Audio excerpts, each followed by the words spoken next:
Assalamu alaikum wa rahmatullahi wa barakatuh. Alhamdulillah wa salatu wa salamu ala rasulillah ma ba'd.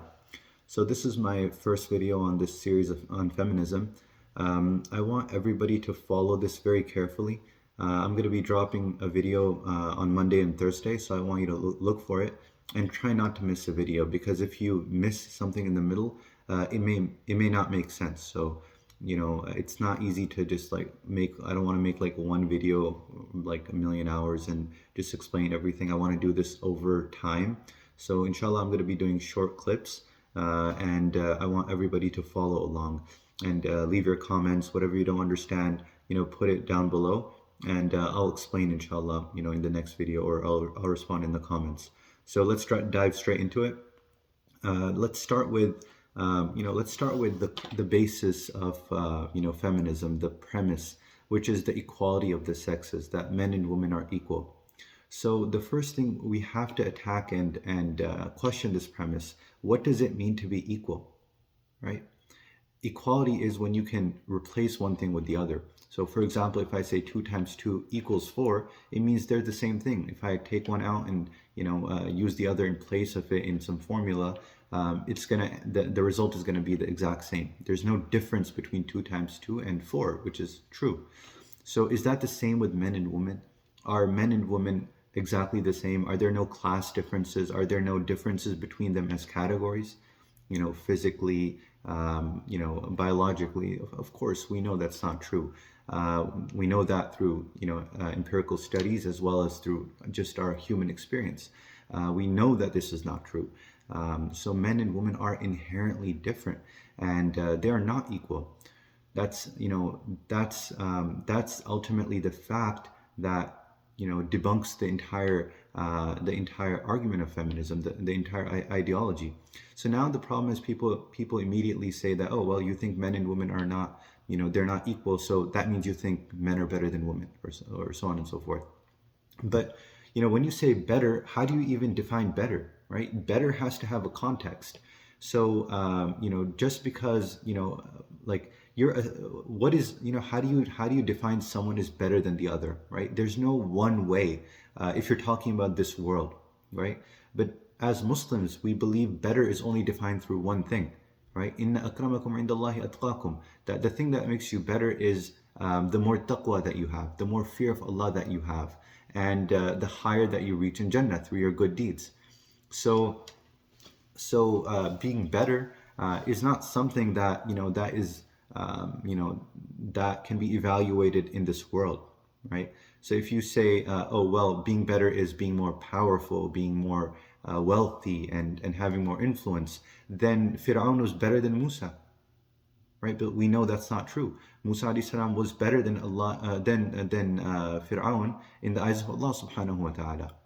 So men not being equal to women does not make one better than the other, right? So for another example, are parents equal to children, right? Are parents equal to children? Of course not.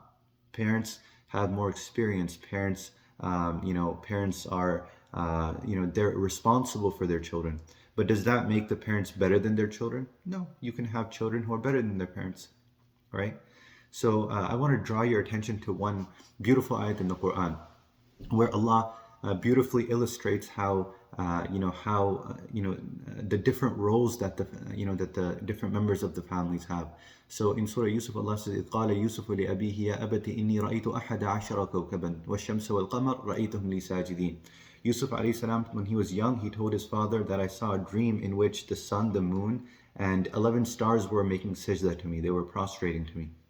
So I don't want to get into the story, but it's a long story. But at the very end, when Yusuf alayhi salatu wasalam, after he's thrown in the well and kidnapped and turned into a slave, and many years later when he becomes the he gets a high position in Egypt.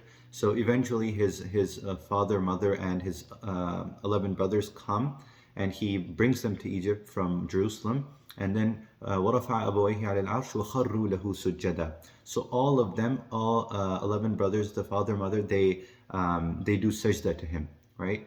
And Ibn Kathir mentions in his tafsir that this is ibara on like the sun, the moon, and the 11 stars. That was analogous to the father as the sun, the mother as the moon, and the brothers, as the stars. So let's contemplate on this example.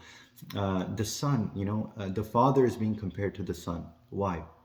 Because when the sun is out, there is protection, there's safety, right? You can see everything. You feel a sense of security. You don't have as many murderers, thieves, robbers out doing their work in the day, because you can see, right? There's a sense of safety and protection. Not only that, but all of our nutrition, all of our vegetation, it needs the sun to grow, right? So the sun is the means of our provision as well. The sun,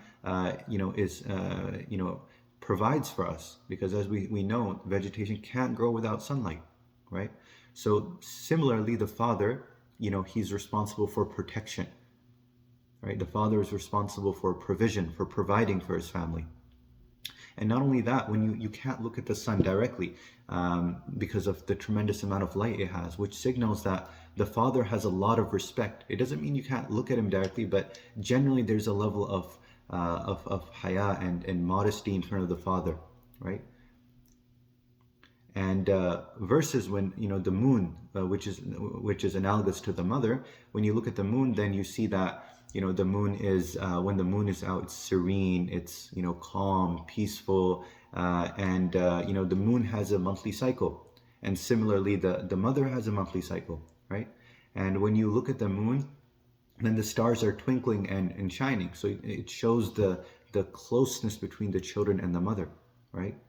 And so both of them, the sun and the moon, they have different roles, right? They have different roles.